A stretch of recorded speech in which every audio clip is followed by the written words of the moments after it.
Hi friends, welcome back to my channel. This is GV Lakshmi, Financial Consultant. Once again, உங்களை எல்லாம் ஒரு new டாப்பிக்கோட meet பண்ண வந்திருக்கேன். It's a very emerging topic. அதுவும் இப்போது after budget 2025 உங்களுக்கு இது ரொம்ப ஹெல்ப்ஃபுல்லாக இருக்கும் இந்த டாபிக். என்ன டாபிக் அப்படின்னு பார்த்தீங்கன்னா emergency fund. How to manage our emergency fund, how to promote our emergency fund அப்படிங்கிறது தான். நிறைய வீட்டில் இதுக்கான டிஸ்கஷனே நடக்கிறது இல்லை. வீட்டில் எமர்ஜென்சி ஃபண்டுன்னு ஒன்று மெயின்டைன் பண்ணணும் அப்படிங்கிறதே யாரும் யோசிக்கிறது இல்லை. அதுக்காக தான் வீட்டில் ஃபஸ்ட்டு இதை ப்ரமோட் பண்ணுங்க அப்படின்னு நான் சொல்ல வந்திருக்கேன். ஸோ எமர்ஜென்சி ஃபண்ட் அப்படின்னா எமர்ஜென்சின்னாவே உடனே எல்லாருமே இது ஒரு தப்பான வார்த்தை மாதிரி திங்க் பண்ணுறாங்க. எமர்ஜென்சிங்கிறது not only bad emergency, it's a good emergency and also bad emergency. ரெண்டு எமர்ஜென்சிக்காகவும் நம்ம ஒரு ஃபண்டை எப்போவுமே எடுத்து தனியாக வைக்கணும் அப்படிங்கிறது தான் அடுத்த கான்செப்ட். நம்ம ஆல்ரெடி ஃபினான்ஷியல் பிளானிங் ஜேர்னியில் ஃபஸ்ட்டு எப்படி இந்த இயரை கோல் செட் பண்ணுறதுன்னு பார்த்தோம். அப்புறம் ஒரு டேர்ம் பிளான் எப்படி பண்ணுறது, ஹெல்த் இன்சூரன்ஸ் என்னென்ன பண்ணணும் எல்லாமே பார்த்தோம். இப்போது அதுக்கு அடுத்த டாபிக் எமர்ஜென்சி ஃபண்ட் அப்படிங்கிறதுக்காக தான் இன்றைக்கி இது கொண்டு வந்திருக்கேன். ஸோ எமர்ஜென்சி ஃபண்டு நான் சொன்ன மாதிரி குட் எமர்ஜென்சியும் இருக்குது, பேட் எமர்ஜென்சியும் இருக்குது. குட் எமர்ஜென்சின்னா ஃபஸ்ட்டு நம்ம நல்லதே பார்ப்போமே. குட் எமர்ஜென்சின்னா என்னது? இப்போ ஏதோ ஒரு நம்ம வீட்டுக்கு ஒரு இன்விடேஷன் வருது, நம்ம ரிலேட்டிவ் கிட்டேருந்து ஒரு இன்விடேஷன் வருது. ஆல்ரெடி அவங்க நம்ம வீட்டில் ஒரு ஃபங்க்ஷனுக்கு ஏதாவது கிஃப்டெல்லாம் பண்ணியிருப்பாங்க. இப்போ அவங்க ஒரு மேரேஜ் இன்விடேஷன் அவங்களே கொடுத்தாலும் சரி, இல்லை அனுப்பியிருந்தாலும் சரி, நீங்கள் கண்டிப்பாக வந்தாகணும், நீங்கள் ஃபேமிலியோடு வரணும்னு இன்வைட் பண்ணியிருப்பாங்க. நம்மளும் போக வேண்டிய கட்டாயத்தில் இருப்போம். ஸோ இப்போ ஒரு மேரேஜுக்கு போகிறோம் அப்படின்னா அவங்களுக்கு கிஃப்ட் பண்ணணும், நம்ம போயிட்டு வர எக்ஸ்பென்சஸ்ஸு ப்ளஸ் நம்ம கிளம்புறோம், ஒரு மேரேஜுக்கு போகிறோன்னா அதுக்காக சில விஷயங்கள்லாம் நம்ம பர்ச்சேஸ் பண்ணுவோம். அப்படி இப்படி கால்குலேட் பண்ணால் அதுவே ஒரு 30,000-40,000 வந்துடுது இப்போ இருக்கிற சினாரியோவில். ஸோ இதுக்குன்னு நம்மளோட பட்ஜெட்டில் தனியாக ஒரு அமௌண்ட் இருக்காது. சடனாக ஒரு 40,000 எக்ஸ்பென்சஸ் அப்படிங்கிறது நமக்கு ஒரு சடனாக எப்படி மேனேஜ் பண்ணுறதுன்னு தெரியாது. ஸோ இந்த மாதிரி விஷயங்களுக்கும் நம்ம ஒரு எமர்ஜென்சி ஃபண்டை மெயின்டைன் பண்ணால் அதுலேருந்து நம்ம எடுத்துக்கலாம். ஸோ பேட் எமர்ஜென்சி என்னவாக இருக்கும்? ஆல்ரெடி நிறைய பேட் எமர்ஜென்சி எல்லாருக்கும் தெரியும். ஒரு சின்னதாக ஏதோ அடிபடுறது, இல்லை வீட்டில் ஏதோ ஒரு வயசானவங்க இருக்காங்க, சடனாக அவங்க தவறிடுறாங்க, அந்த எக்ஸ்பென்சஸ்ஸு, ஏதாவது ஒரு பேட் எக்ஸ்பென்சஸ் சடனாக வரும். ஸோ இது நம்ம பேட் எமர்ஜென்சின்னு சொல்லலாம். ஸோ இந்த ரெண்டு எமர்ஜென்சிக்காகவுமே நம்ம ஒரு அமௌண்ட்டை மேனேஜ் பண்ணணும் அப்படின்னு சொல்கிறோம். எமர்ஜென்சி ஃபண்ட் மேனேஜ் பண்ணணுன்னா எவ்வளோ பண்ணணும் அப்படிங்கிறது தான் நம்ம ஃபஸ்ட்டு பார்க்க போகிறோம். மினிமம் 6 months ஆஃப் உங்களோட எக்ஸ்பென்சஸ், மந்த்லி எக்ஸ்பென்சஸ் மாதிரி 6 டைம்ஸை நீங்கள் மேனேஜ் பண்ணுங்க அப்படின்னு சொல்கிறோம். இப்போ ஃபார் எக்ஸாம்பிள் உங்களோட மந்த்லி எக்ஸ்பென்சஸ் ஒரு 50,000 ஆகுது அப்படின்னா இன்டூ 6 அப்படின்னும் போது 3 lakhs நீங்கள் உங்களோட எமர்ஜென்சி ஃபண்டு தனியாக எடுத்து வச்சுக்கோங்க நம்ம சொல்கிறோம். இந்த எமர்ஜென்சி ஃபண்ட் ஓவர் நைட்டில் நம்ம பில் பண்ண முடியாது. ஜஸ்ட் லைக் தட் ஏதோ ஒரு அமௌண்ட் வருதுன்னா எடுத்து வைக்க முடியாது, கொஞ்சம் கொஞ்சமாக தான் பில் பண்ணணும். ஸோ இது 6 monthsக்கான ஃபண்டை ஒரு எமர்ஜென்சி ஃபண்டாக எடுத்து வச்சுக்கோங்கன்னு நம்ம ரெக்கமெண்ட் பண்ணுறோம். ஸோ தட் என்ன ஆகும்னா நீங்கள் ஒரு அந்த மாதிரியான ஒரு எமர்ஜென்சி வரும்போது நீங்கள் வேறு எந்த ஒரு சேவிங்ஸ்லேயும் கை வைக்க வேண்டாம், போய் யார்கிட்டையும் நீங்கள் லோன் வாங்கணும்னு கஷ்டப்பட வேண்டியதில்லை. ஸோ உங்கள் ஃபண்ட்லேருந்து எடுத்து நீங்கள் மேனேஜ் பண்ணிக்கலாம். அதுக்காக தான் நம்ம இது ரெக்கமெண்ட் பண்ணுறோம். ஸோ எமர்ஜென்சி ஃபண்டு நம்ம இன்றைக்கி சொல்லிட்டோம் 6 months மேனேஜ் பண்ணுங்கன்ட்டு. பட் எங்கே வச்சுக்கணும் இந்த எமர்ஜென்சி ஃபண்டை, நம்ம எந்த இன்ஸ்ட்ருமெண்ட்டில் போட்டு வைக்கணும் அப்படின்றது தான் அடுத்து பார்க்க போகிறோம். ஆக்சுவலி நம்ம 2 விஷயங்களில் ரெக்கமெண்ட் பண்ணுவோம். First FD. எஃப்டியில் நீங்கள் உங்களோட எமர்ஜென்சி ஃபண்டை வச்சுக்கிறது சேஃபு. அடுத்தது பார்த்திங்கன்னா உங்களோட மியூச்சுவல் ஃபண்ட் லிக்விடிட்டி ஃபண்டில் எனி டைம் நம்ம ரிடம்ஷன் பண்ணுற மாதிரி ஃபண்டில் வச்சுக்கிறது பெஸ்ட்டு.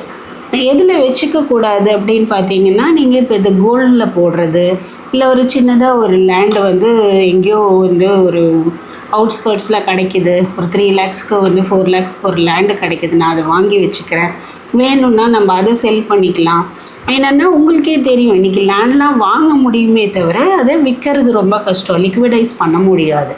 சேம் கோல்டும் அப்படி தான். நம்ம வாங்கும்போது ஒரு ப்ரைஸ் இருக்கும், அது விற்க முடியும். ஆனால் வந்து நம்ம வாங்கினதை விட வந்து சேல் பண்ணும்போது கண்டிப்பாக குறையறதுக்கு கூட சான்சஸ் இருக்குது. அப்போ நமக்கு மனசு வராது, கோல்டில் வந்து சேல் பண்ணுறதுக்கு மனசு வராது.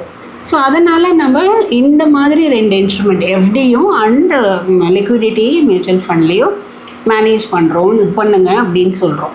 பட் இது ரெண்டுத்துலேயுமே பெஸ்ட் எதுன்னு பார்த்தீங்கன்னா எஃப்டின்னு சொல்லுவேன் நான்.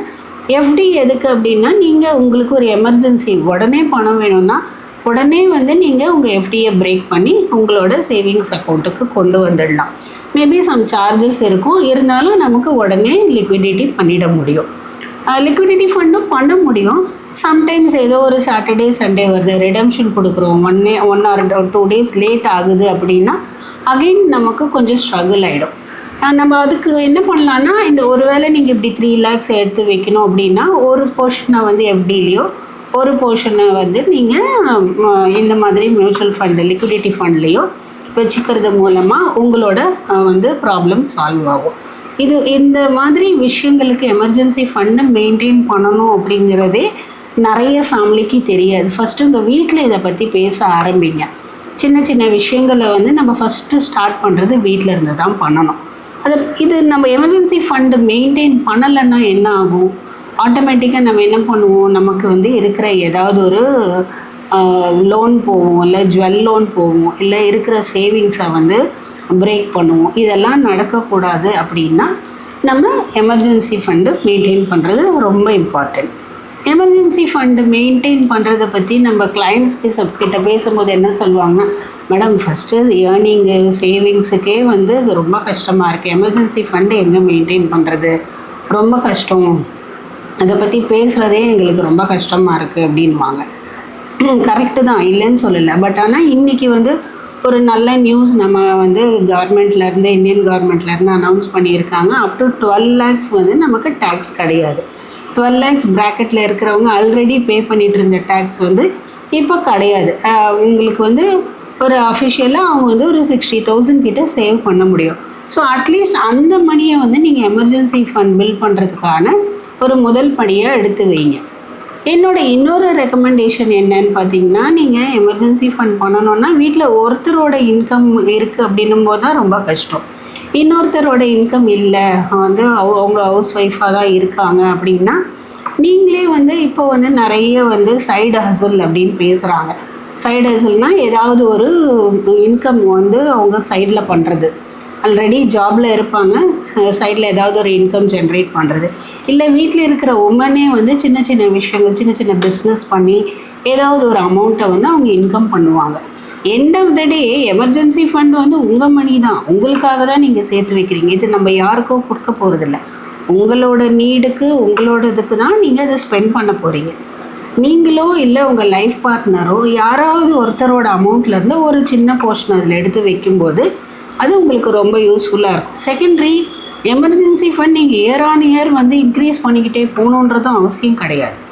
ஆவரேஜாக வந்து இதே அமௌண்ட்டை வந்து மெயின்டைன் பண்ணாவே போதும். நிறைய வந்து இந்த இயர் நான் 3 lakhs மெயின்டைன் பண்ணுறேன், நெக்ஸ்ட் இயரே வந்து இது 4 lakhs பண்ணணும்னு அவசியம் கிடையாது. ஸ்லோவாக கூட நம்ம ஒரு 5 yearsக்கு அப்புறம் கூட கொஞ்சம் வந்து அதிகமாக பில்ட் பண்ணிக்கலாம். இதே மாதிரி வந்து ஒரு சின்ன ஸ்டோரி ஆக்சுவலி பார்த்தீங்கன்னா, என்னோட ஒரு கஸ்டமர் என்ன பண்ணார்னா, அவர் எமர்ஜென்சி ஃபண்ட் மெயின்டைன் பண்ணுற பர்சன் தான். நான் எல்லாருமே வந்து எமர்ஜென்சின்ற வேர்டை வந்து தப்பாகவே புரிஞ்சிக்கிறாங்கன்றதுக்காக நான் இது சொல்கிறேன். அவர் வந்து அவரோட சன்னை வந்து இப்போ 10th முடிச்சிட்டாரு. +1 போகிறதுக்காக அவருக்கு ஒரு வேறு ஸ்கூல், அந்த ஸ்கூலில் +1 இல்லை, வேறு ஸ்கூலுக்காக ஒரு அப்ரோச் பண்ணுறாரு. அந்த ஸ்கூலில் வந்து எக்ஸாம் எழுதி பாஸ் பண்ணால் கூட அந்த சீட்டை பிளாக் பண்ணுறதுக்கு சடனாக இப்போ அவருக்கு ஒரு 2 lakhs தேவைப்படுது. அவன் என்ன பண்ணார், அவருக்கு உடனே 2 lakhs வந்து மேனேஜ் பண்ண முடியாது இல்லையா? So that our emergency fund already இருந்ததுனால அதுலேருந்து ஒரு அமௌண்ட்டை எடுத்து கொஞ்சம் மேனேஜ் பண்ணி அதை பண்ணிட்டார். இந்த மாதிரி நல்ல எமர்ஜென்சிக்கும் நம்மளோட எமர்ஜென்சி ஃபண்ட் ரொம்ப ஹெல்ப்ஃபுல்லாக இருக்கும். So think about emergency fund. இது எப்பவுமே உங்களுக்கு ஒரு தைரியமும் ஒரு பீஸ்ஃபுல்னஸும் கொடுக்கும். என்ன எது வந்தாலும் நம்ம பார்த்துக்கலாம் அப்படின்ற ஒரு தைரியத்தை கொடுக்கும். ஃப்ரெண்ட்ஸ், இந்த வீடியோ உங்களுக்கு ரொம்ப யூஸ்ஃபுல்லாக இருந்திருக்கும். இது ஒரு ஐ ஓப்பனராக இருக்கும்னு நான் நினைக்கிறேன். நீங்கள் இந்த வீடியோ உங்களுக்கு பிடிச்சிருந்ததுன்னா உங்களோட ஃப்ரெண்ட்ஸ் அண்ட் ஃபேமிலி ஷேர் பண்ணுங்கள். சப்ஸ்கிரைப் பண்ணுங்கள், சப்போர்ட் பண்ணுங்கள். சம் ஆஃப் வியூவர்ஸ் பார்க்குறீங்க, பட் ஆனால் வந்து இன்னும் சப்ஸ்கிரைப் பண்ண ஆரம்பிக்கல. மேபி உங்களுக்கு டவுட்ஃபுல்லாக இருக்கலாம், இதில் இந்த சேனலில் என்ன அவ்வளோ இன்ஃபர்மேஷன் வந்துட போகுது அப்படின்னு. ஸ்லோ பை ஸ்லோ நான் நிறைய உங்களுக்கு வந்து இன்ஃபர்மேஷன் கொண்டு வந்துகிட்டே இருக்கேன். நிறைய இன்ஃபர்மேட்டிவாக இருக்கும், உங்களுக்கு யூஸ்ஃபுல்லாக இருக்கும். ஸோ எப்போவுமே வந்து நீங்கள் இதை வந்து இந்த சேனலில் பார்த்து கூட நீங்கள் உங்களோட ஃபினான்ஷியல் பிளானிங்கை பில்ட் பண்ணலாம். உங்களுக்கு வந்து இதை ஒரு ரெஃபரன்ஸ் கைட் மாதிரியே நீங்கள் யூஸ் பண்ணிக்கலாம். ஸோ தட் நீங்கள் வந்து சப்ஸ்கிரைப் பண்ணிவிட்டு ரெகுலராக பாருங்கள், உங்களுக்கு ரொம்ப பெனிஃபிஷியலாக இருக்கும். தேங்க்யூ ஃபார் வாட்சிங் ஃப்ரெண்ட்ஸ். தேங்க்யூ.